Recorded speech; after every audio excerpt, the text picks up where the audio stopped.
तो हम कोलाइडी विलयनों के गुण पढ़ रहे थे और उसमें हम पढ़ रहे हैं कोलाइडी विलयन के वैद्युत गुण। देखो कोलाइडी विलयन जो होता है उसमें हमने देखा था एक होती है परिक्षिप्त प्रावस्था और एक होता है परिक्षेपण माध्यम।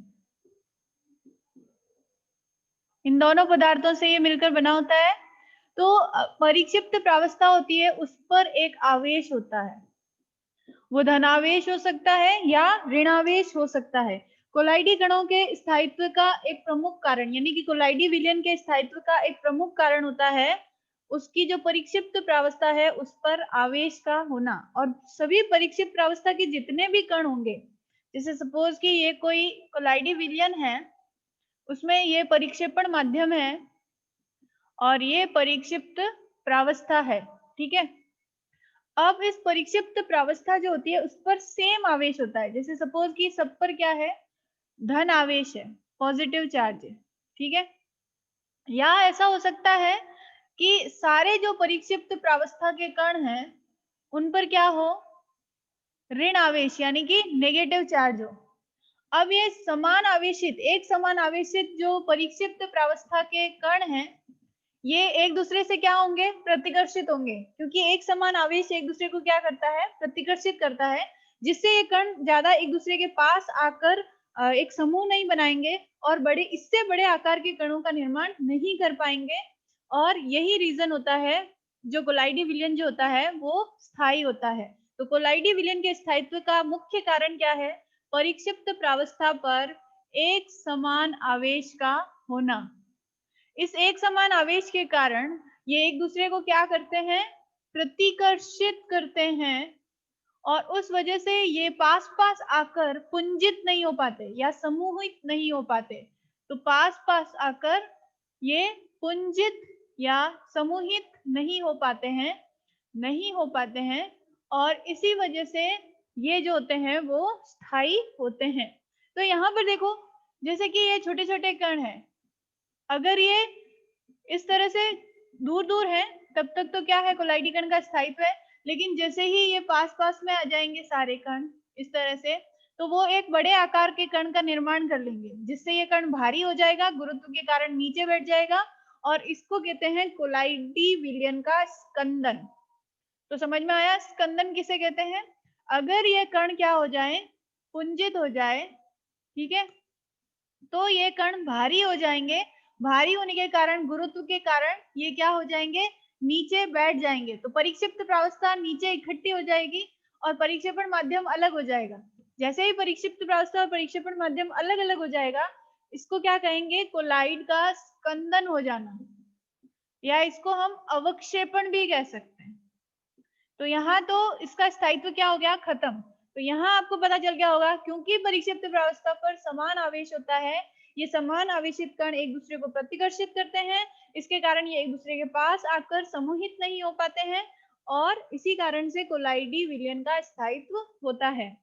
अब यहाँ पर अगर आप जल को परिक्षेपण माध्यम मान लो, जल को क्या मान लो, परिक्षेपण माध्यम, तो कुछ धनावेशित और ऋणावेशित सॉल के एग्जाम्पल आपको याद करने हैं। कौन कौन से होते हैं, धनावेशित सॉल और कौन कौन से होते हैं ऋणावेशित सॉल। तो इससे एक सीधा इजी तरीका ये है कि अगर आप धनावेशित सॉल याद कर लो तो बाकी के क्या है, ऋणावेशित सॉल है। तो यहाँ पर धनावेशित सॉल जो होते हैं वो जनरली धात्विक हाइड्रोक्साइड होते हैं, या इसको हम कह सकते हैं जल योजित धात्विक ऑक्साइड। क्योंकि किसी भी धात्विक ऑक्साइड को, जैसे सपोज कि एल्यूमिनियम ऑक्साइड है Al2O3, इसको आप जल में घोलेंगे तो ये क्या बनाएगा, एल्यूमिनियम हाइड्रोक्साइड। ये जो एल्यूमिनियम हाइड्रोक्साइड का सॉल है ये धनावेशित सॉल का एग्जाम्पल है। तो सारे ही धात्विक ऑक्साइड, या आप इसको कह सकते हैं धात्विक जो हाइड्रोक्साइड सॉल होते हैं, Al2 AlOH होल थ्राइस धात्विक हाइड्रोक्साइड, Fe2O3.XH2O भी लिख सकते हैं आप, और इसको आप FeOH होल थ्राइस भी लिख सकते हैं। तो जो भी धात्विक हाइड्रोक्साइड होंगे वो क्या होंगे, धनावेशित सॉल का एग्जाम्पल होंगे, या इसको हम क्या कह सकते हैं, जल योजित धात्विक ऑक्साइड के सॉल क्या कहलाते हैं, धन आवेशित सॉल। और एक धातु का अन्य धात्विक अन्य ऑक्साइड होते हैं जैसे कि TiO2 और क्षारीय रंजक। देखो इसको याद कैसे रख सकते हो कि धातुओं की नेचर कैसी होती है, क्षारीय। तो जो भी क्षारीय रंजक होते हैं वो क्या होंगे, धन आवेशित सॉल्ट, और धातु हमेशा धनावेश बनाती है। तो जो भी क्षारीय रंजक होंगे वो किसके एग्जाम्पल होंगे, धनावेशित सॉल्ट के। जैसे यहाँ पर एक क्षारीय रंजक जो है उसका एग्जाम्पल दे रखा है मिथाइलिन ब्लू, मेथाइलिन या मेथिलीन ब्लू भी कहते हैं इसको। यहाँ पर नील लिखा हुआ है, नील का मतलब ब्लू ही है, तो मेथिलीन ब्लू जो है वो क्षारीय रंजक का एग्जाम्पल है। तो ये तो हो गए धनावेशित सॉल्ट के एग्जाम्पल। अब ऋणावेशित सॉल्ट में आपको यह ध्यान रखना है कि जो भी धातु के सॉल्ट होते हैं, जैसे कि Ag का सॉल्ट है, औरम का गोल्ड का सॉल्ट है, ठीक है। इसी तरह से अगर सपोज कॉपर का सॉल्ट है, प्लेटिनम का सॉल्ट है, मतलब धातु अकेली है, तो ऐसा सॉल्ट कैसा होगा, ऋण आवेशित सॉल्ट होता है। और दूसरा याद रखना है धात्विक सल्फाइड के सॉल्ट, जैसे कि AH2OS3 आर्सेनिक सल्फाइड का सॉल्ट, जैसे कि कैडमियम सल्फाइड का सॉल्ट। कोई भी धातु सल्फाइड का सॉल्ट होगा वो ऋणावेशित सॉल्ट का क्या होता है, एग्जाम्पल होता है, ठीक है। इसके अलावा स्टार्च, जिलेटिन और सिलिका, ये सारे सॉल्ट भी क्या होते हैं, ऋणावेशित सॉल्ट होते हैं। आपकी बुक में हीमोग्लोबिन को ऋणावेशित सॉल्ट लिखा है, लेकिन आपको ध्यान रखना है हीमोग्लोबिन एक धन आवेशित सॉल्ट है। हीमोग्लोबिन जो होता है वो धन आवेशित सॉल्ट होता है, लेकिन अगर आप रक्त की बात करो तो वो एक ऋण आवेशित सॉल्ट होता है। तो ये भी चीज याद रखनी है, हीमोग्लोबिन धनावेशित सॉल्ट है, ऋणावेशित सॉल्ट का एग्जाम्पल रक्त कह सकते हैं। तो सारे सल्फाइड सॉल्ट, सारे धातु के सॉल्ट, ये सब क्या होंगे, ऋणावेशित सॉल्ट होंगे। इसके अलावा स्टार्च, जिलेटिन, गोंद, स्टार्च, जिलेटिन, गोंद, सिलिका, ये सारे सॉल्ट कैसे हैं, ऋण आवेशित सॉल्ट के एग्जाम्पल है। अब यहाँ क्षारीय रंजक है और यहाँ क्या एग्जाम्पल हो जाएगा, अम्लीय रंजक। अम्लीय रंजक जैसे कि इयोसिन कॉन्गो रेड, ठीक है। तो यहाँ अम्लीय रंजक जो होते हैं वो ऋणावेशित सॉल्ट का एग्जाम्पल है, ठीक है। तो अम्लीय रंजक ऋणावेशित सॉल्ट का एग्जाम्पल है। इस तरह से आपको धनावेशित सॉल्ट और ऋणावेशित सॉल्ट के एग्जाम्पल याद करने हैं, क्योंकि इस टेबल से रिलेटेड क्वेश्चन भी आते हैं। याद रख लेना, इस टेबल में सही कर देना, हीमोग्लोबिन धनावेशित सॉल्ट है, अगर आप रक्त की बात करो तो वो ऋणावेशित सॉल्ट है। नेक्स्ट है आवेश उत्पत्ति के क्या क्या कारण है, यानी कि कोलाइडी कणों पर जो आवेश होते हैं परिक्षिप्त प्रावस्था पर, उसके क्या क्या कारण है। पहला कारण इजी है, घर्षण विद्युतीकरण। इसमें क्या होता है, परिक्षिप्त प्रावस्था और परिक्षेपण माध्यम के कणों के बीच में क्या होता है, घर्षण होता है, और उसके कारण परिक्षिप्त प्रावस्था के कणों पर आवेश उत्पन्न हो जाता है। नेक्स्ट है पृष्ठीय अणुओं के विघटन के कारण। देखो इसमें हम साबुन का एग्जांपल दे सकते हैं, जैसे C17H35COO Na, ये एक साबुन का सूत्र है। अगर आप इसको जल में घोलते हैं तो ये इस तरह से ब्रेक होता है, C17H35COO नेगेटिव और Na पॉजिटिव। इसमें इसका जो धनावेशित भाग है वो तो किस में चला जाता है, परिक्षेपण माध्यम में चला जाता है, जल योजित हो जाता है, ये परिक्षेपण माध्यम में चला जाता है। और पीछे जो हाइड्रोकार्बन चेन बच जाती है उसमें C17H35 ये हाइड्रोकार्बन श्रृंखला है, और ये जो COO नेगेटिव है ये इसका ऋणावेशित भाग हो जाता है। तो ये किसका निर्माण कर देता है, ऋण आवेशित सॉल्ट का निर्माण कर देता है। तो इस तरह से पृष्ठ पे अणुओं का क्या हो गया, विघटन, इस अणु का विघटन हो गया, जिसके कारण इस ये जो परिक्षिप्त प्रावस्था है इस पर क्या आ गया, नेगेटिव चार्ज आ गया। तो ये किसका निर्माण करेगा, ऋण आवेशित सॉल्ट का निर्माण करेगा। और उसके बाद ये किसका निर्माण करते हैं, मिशेल का निर्माण करते हैं, जो कि कोलाइड की रेंज में आ जाता है और कोलाइडी विलयन का निर्माण करते हैं, ठीक है। तो इसका ये पृष्ठीय अणुओं के विघटन का एग्जाम्पल जो है वो साबुन वाला याद रखना है। नेक्स्ट है आयनों का वर्णात्मक अधिशोषण, ये इंपॉर्टेंट है। जब हम कोलाइडी विलयन का निर्माण करते हैं तो हमने मेथड पढ़े थे बहुत से। एक था हाइड्रोक्साइड का, अगर धातु हाइड्रोक्साइड के सॉल्ट का निर्माण करना है तो हम धातु का ऑक्साइड लेते हैं कोई भी, जैसे कि Fe2O3 है, और उसकी रिएक्शन आप जल से करवाते हैं तो फेरिक हाइड्रोक्साइड का सॉल्ट बनता है, या फिर हम इसके क्लोराइड को लेकर जल में जल अपघटन करवा सकते हैं। तो अगर आप FeCl3 के यानी कि आयरन का क्लोराइड लिया आपने, कोई लवण लिया और उसका जल अपघटन करवा दिया, तो क्या बनेगा? FeOH whole thrice ferric hydroxide का सॉल्ट बन जाएगा। अब क्या होता है कि सॉल्यूशन में FeCl3 है और H2O है और आपने फेरिक हाइड्रोक्साइड का सॉल्ट बना दिया, तो ये तो बन गया फेरिक हाइड्रोक्साइड का सॉल्ट।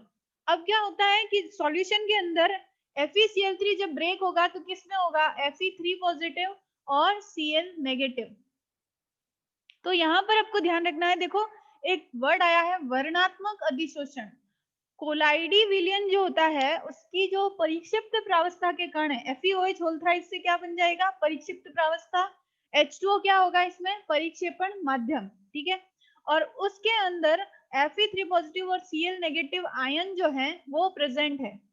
अब क्या होता है कि जो परिक्षिप्त प्रावस्था होती है, वो जो सॉल्यूशन है, परिक्षेपण माध्यम है, उसके अंदर अगर एक से ज्यादा प्रकार के आयन उपस्थित हैं, देखो जिस कोलाइडी विलयन का निर्माण हुआ है, देखो आपने इन दोनों की रिएक्शन करवाई, ये बन गया। अब हो सकता है कि FeCl3 आधिक्य में हो और वहां पर आपको क्या मिल जाए? इसी सॉल्यूशन के अंदर Fe3 पॉजिटिव और Cl नेगेटिव जो है वो कुछ ऐसे हो सकते हैं जो फेरिक हाइड्रोक्साइड में नहीं बदले हैं, वो यहाँ पर प्रेजेंट होंगे, ठीक है, सॉल्यूशन में। अब अगर आपने कोलाइडी विलयन का निर्माण किया है और परिक्षेपण माध्यम में एक से ज्यादा प्रकार के आयन प्रेजेंट है, तो कोलाइडी विलयन जो है वो चयनात्मक रूप से उस आयन का अधिशोषण कर लेता है अपने पृष्ठ पर जो पहले से उसके अंदर उपस्थित है। अब यहाँ अगर आप देखो फेरिक हाइड्रोक्साइड, तो इसके अंदर कौन सा आयन उपस्थित है? Fe3 पॉजिटिव और OH नेगेटिव। अब यहाँ पर देखो यहाँ सॉल्यूशन के अंदर Fe3 पॉजिटिव और Cl नेगेटिव है, तो अगर ये अधिशोषण करेगा तो किसका करेगा? जो कॉमन है। अब इन दोनों में कॉमन क्या है? Fe, तो ये अपने ऊपर Fe3 पॉजिटिव का क्या कर लेगा? अधिशोषण कर लेगा। इसी को कहते हैं वर्णात्मक अधिशोषण। कोलाइडी विलयन जो होता है वो अपने ऊपर उन्हीं आयनों का अधिशोषण करता है अपने पृष्ठ पर जो उसके अंदर पहले से उपस्थित आयन होते हैं, उससे कॉमन आयन हो। तो यहाँ पर उसको वर्णात्मक या सेलेक्टिव एड्सॉर्प्शन कहते हैं। उसने पर्टिकुलर Fe3 पॉजिटिव का ही अपने ऊपर पृष्ठ पर क्या करना है? अधिशोषण करना है। तो इसको कहते हैं वर्णात्मक अधिशोषण। अब क्या होता है कि ये जो Fe3 पॉजिटिव है, ये पॉजिटिव इस नेगेटिव को, क्योंकि यहाँ Cl नेगेटिव भी है सॉल्यूशन में, तो ये Cl नेगेटिव जो है ये इस दूसरी परत का निर्माण करते हैं। यहाँ पर क्या रहेंगे? Cl negative. लेकिन आपको ये ध्यान रखना है, जो परिक्षिप्त प्रावस्था और Fe3 पॉजिटिव के बीच में बॉन्ड होगा वो स्ट्रॉन्ग बॉन्ड होता है, वो प्रबल होता है।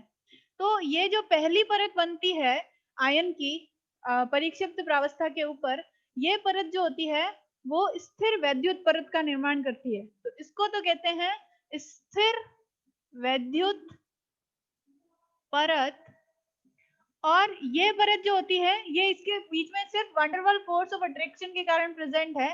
तो ये जो इनके बीच में जो आकर्षण बल होता है वो थोड़ा वीक होता है और उस वजह से ये जो बाहर वाली परत है ये गतिशील होती है। तो इसका नाम है गतिशील वैद्युत परत।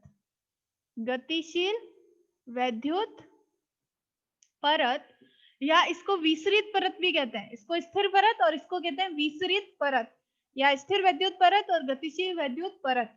और क्योंकि यहाँ पर आवेश का अंतर है जिसके कारण इन दोनों परत के बीच में एक विभवांतर उत्पन्न होता है और उस विभवांतर को जीटा विभव कहते हैं।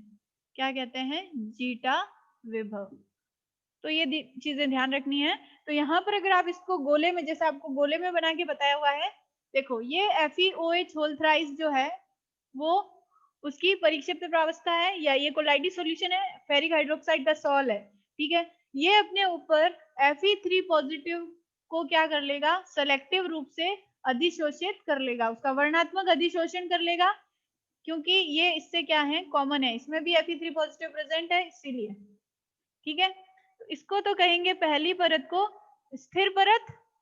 और यहाँ पर Fe3 पॉजिटिव के साथ में अपोजिट चार्ज अट्रैक्शन के कारण यहाँ क्या प्रेजेंट रहेंगे? Cl नेगेटिव आकर अरेंज हो जाएंगे। तो इसको कहेंगे गतिशील वैद्युत परत। तो इस तरह से आप डिजाइन कर सकते हैं इसको। और इन दोनों परतों के बीच में जो विद्युत आवेश का अंतर होगा, विभवांतर उत्पन्न होगा, उसे जीटा विभव कहते हैं। नेक्स्ट जो है, अगर आप सिल्वर नाइट्रेट AgNO3 और पोटेशियम आयोडाइड की रिएक्शन करवाते हैं, ठीक है, तो जो कोलाइडी विलयन बनता है जो AgI का बन जाता है। किसका बन जाता है? AgI। और KNO3 बनता है। KNO3 तो विद्युत अपघट्य का काम करता है। और कोलाइडी विलयन किसका बनता है? AgI का आपको सॉल्व मिल जाता है। ठीक है, अब ये AgI जो है, अगर आप डिपेंड करेगा कि आपने AgNO3 आधिक्य में रखा है या KI, उसके बेसिस पर धनावेशित या ऋणावेशित सॉल्व का निर्माण होगा। देखो, अगर आपने AgNO3 को आधिक्य में लेकर, ठीक है, एक्सेस में AgNO3 को लिया और उसमें KI मिला दिया, ठीक है, तो सपोज आपने रेशियो रखा 2:1 का, ठीक है, तो उसमें से एक जो अणु है वो तो इस KI के साथ रिएक्ट करके AgI बना लेगा। लेकिन अब AgNO3 आधिक्य में है, जो एक्सेस में AgNO3 है वो किस में ब्रेक होगा? AgNO3 सॉल्यूशन में किस रूप में होगा? Ag पॉजिटिव में और NO3 नेगेटिव में। अब आपका जो कोलाइडी विलयन का कोलाइडी कण है, जो परिक्षिप्त प्रावस्था है AgI, ये क्या करेगा? सॉल्यूशन में से उस आयन का अधिशोषण करेगा जो कि इसमें कॉमन है। तो यहाँ देखो Ag पॉजिटिव और I नेगेटिव है, तो कॉमन क्या हुआ? Ag positive. तो ये अपने ऊपर Ag पॉजिटिव का सेलेक्टिव रूप से क्या कर लेगा? अधिशोषण कर लेगा। यही रूल है कि कोलाइडी कण जो होते हैं वो सॉल्यूशन में से उस आयन का अधिशोषण कर लेते हैं जो उनके जो जालक होते हैं उसमें उभयनिष्ठ होता है, यानी कि कॉमन होता है। तो NO3 नेगेटिव तो इसमें है ही नहीं, इसलिए इसने Ag पॉजिटिव का अधिशोषण कर लिया। और इसने किस टाइप के सॉल्व का निर्माण किया? देखो, AgI गिव्स Ag पॉजिटिव, तो इस सॉल्व पर कौन सा चार्ज है? धनावेशित। तो इसने धनावेशित सॉल्व का निर्माण कर लिया। ठीक है, इसी तरह से अगर आपने सेकेंड रिएक्शन करवाई जिसमें AgNO3 और KI का रिएक्ट कराया, लेकिन इस बार आपने KI को आधिक्य में ले लिया, ठीक है, KI को आधिक्य में ले लिया। अब AgNO3 और KI रिएक्ट करेंगे तो AgI प्लस वही KNO3 बनाएंगे, लेकिन क्योंकि KI आधिक्य में है तो कुछ KI बच जाएगा जो रिएक्ट नहीं करेगा AgNO3 के साथ। AgNO3 तो पूरा यूज हो जाएगा क्योंकि वो कम है, और जो एक्सेस में है वो बच जाता है। तो ये KI डिसोशिएट होगा किसमें? K पॉजिटिव में और I नेगेटिव में। अब जो ये AgI का सॉल्व बना है, ये सॉल्यूशन में से, इसके पास सॉल्यूशन में दो चॉइस है, एक K पॉजिटिव और I नेगेटिव, लेकिन ये किसको अधिशोषित करेगा? I नेगेटिव को, क्योंकि वो इसके जालक से उभयनिष्ठ है। ठीक है, K पॉजिटिव तो इसमें है ही नहीं, तो ये I नेगेटिव को सेलेक्टिव रूप से अधिशोषित कर लेगा और इस तरह से ये किसका निर्माण करेगा? ऋण आवेशित सॉल्व का। ठीक है, तो डिपेंड किस पे कर रहा है कि सॉल्व निर्माण के लिए आपने जो भी रिएजेंट लिए हैं उसमें एक्सेस किसका है। जो एक्सेस में होगा उसमें जो आयन कॉमन होगा उसका ये अधिशोषण कर लेता है और धनावेशित या ऋणावेशित सॉल्व का निर्माण हो जाता है। तो इसको इस तरह से समझना है आपको। नेक्स्ट और भी एग्जांपल दे रखे हैं, जैसे कि आर्सेनिक सल्फाइड है, उसका आपने सॉल्व बनाया, तो वो सॉल्व जो है वो बनता है आर्सेनिक ऑक्साइड और हाइड्रोजन सल्फाइड की रिएक्शन से। ये हमने पहले पढ़ रखा है। तो AS2O3 आर्सेनिक ऑक्साइड की रिएक्शन आपने हाइड्रोजन सल्फाइड से करवाई, तो सॉल्व बनता है आर्सेनिक सल्फाइड का AS2S3। और हमने देखा था कि सारे जो सल्फाइड सॉल्व होते हैं वो ऋणावेशित होते हैं। क्यों? क्योंकि देखो, जब ये H2S ब्रेक करोगे तो ये H पॉजिटिव और S-2 में ब्रेक हो जाएगा। अब ये S-2 को अपने ऊपर क्या कर लेता है? अधिशोषित कर लेता है, और इस तरह से ये ऋण आवेशित सॉल्व का निर्माण हो जाता है। ठीक है, तो आर्सेनिक सल्फाइड का सॉल्व जो है अपने ऊपर सल्फाइड आयनों को अधिशोषित कर लेता है और ऋणावेशित सॉल्व का निर्माण हो जाता है। और नेक्स्ट एग्जांपल जो है वो एल्यूमिनियम हाइड्रोक्साइड का सॉल्व है। तो हमने पढ़ा था कि जो हाइड्रोक्साइड सॉल्व होते हैं वो धनावेशित होते हैं क्योंकि वो सॉल्यूशन में से Al3 पॉजिटिव आयन को क्या कर लेते हैं? अधिशोषित कर लेते हैं। एल्यूमिनियम हाइड्रोक्साइड सॉल्व का निर्माण कैसे हुआ? AlCl3 की रिएक्शन आपने जल से करवाई तो एल्यूमिनियम हाइड्रोक्साइड के सॉल्व का निर्माण हुआ।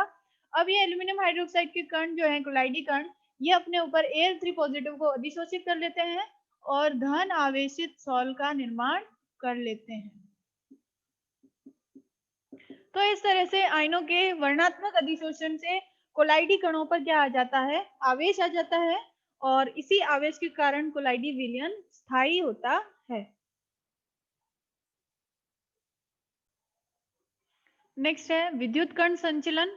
और विद्युत कण संचलन जो है वो मेथड है जिससे हम कोलाइडी कणों पर कौन सा आवेश है उसका पता लगाते हैं। तो विद्युत कण संचलन किसे कहते हैं? कोलाइडी कणों का विद्युत क्षेत्र की उपस्थिति में विपरीत आवेशित इलेक्ट्रोड की तरफ गमन करना ही क्या कहलाता है? विद्युत कण संचलन। कोलाइडी कणों का विद्युत क्षेत्र की उपस्थिति में विपरीत आवेशित इलेक्ट्रोड की तरफ गमन करना क्या कहलाता है? विद्युत कण संचलन कहलाता है। यहाँ पे क्या होता है कि सपोज देखो एक एग्जांपल है, जैसे आर्सेनिक सल्फाइड के सॉल की हम बात करें तो हमने पढ़ा था सारे सल्फाइड जो सॉल होते हैं वो कैसे होते हैं? ऋण आवेशित सॉल होते हैं। अब इसकी पुष्टि आप विद्युत कण संचलन से कर सकते हैं कि जैसे ही आप इसमें आर्सेनिक सल्फाइड का सॉल डालेंगे और विद्युत धारा प्रवाहित करेंगे तो आप देखेंगे कि क्योंकि आर्सेनिक सल्फाइड का सॉल खुद ऋणावेशित है तो वो किसकी तरफ गमन करेगा? धनावेश की तरफ, यानी कि एनोड की तरफ चला जाएगा। तो यहाँ पर आर्सेनिक सल्फाइड के सॉल के जितने भी कण होंगे वो कहाँ चले जाएंगे? एनोड की तरफ चले जाएंगे, यानी एनोड की तरफ गमन करने लगेंगे और यहाँ एनोड पर जाकर ये अपने आवेश को त्याग कर क्या हो जाएंगे? उदासीन हो जाएंगे। और उदासीन होने के कारण, क्योंकि हमने कहा था कोलाइडी कणों का स्थायित्व उनमें उपस्थित एक समान आवेश ही होता है, तो जैसे ही इस प्रोसेस में जो कोलाइडी कण है वो विपरीत आवेशित इलेक्ट्रोड की तरफ जाते हैं और अपने आवेश को त्याग कर उदासीन हो जाते हैं, और उदासीन होने के कारण ये कण क्या करेंगे? अब पास में आ जाएंगे और बड़े आकार के कणों का निर्माण करके स्कंदित हो जाते हैं। तो इस प्रक्रिया को कोलाइडी कणों का स्कंदन या अवक्षेपण कहते हैं।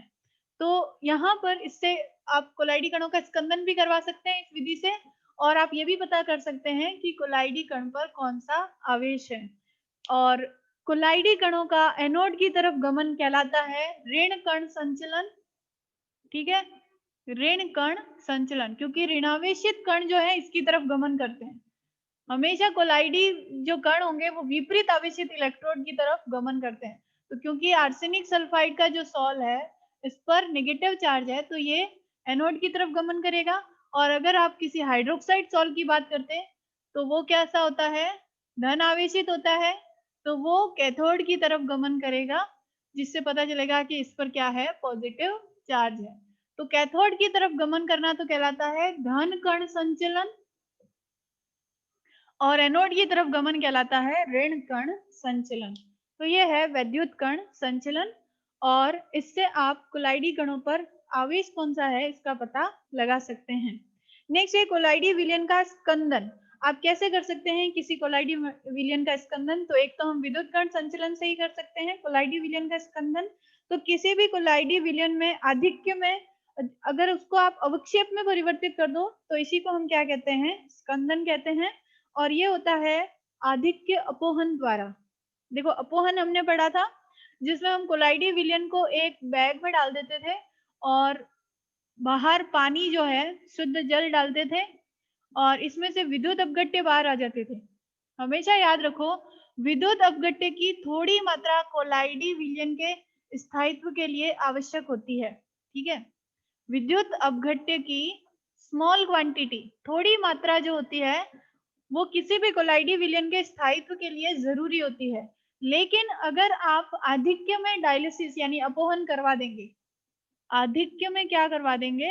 अपोहन यानी कि डायलिसिस, तो कोलाइडी विलयन में से सारा विद्युत अपघट्य जो है वो बाहर आ जाएगा। ठीक है, और उस वजह से कोलाइडी विलयन जो है वो स्कंदित हो जाता है, क्योंकि थोड़ी मात्रा तो जरूरी है विद्युत अपघट्य की कोलाइडी विलयन के स्थायित्व के लिए। अगर आप आधिक्य में अपवहन कराकर सारा विद्युत अपघट्य बाहर निकाल दोगे तो कोलाइडी विलयन का स्कंदन हो जाएगा।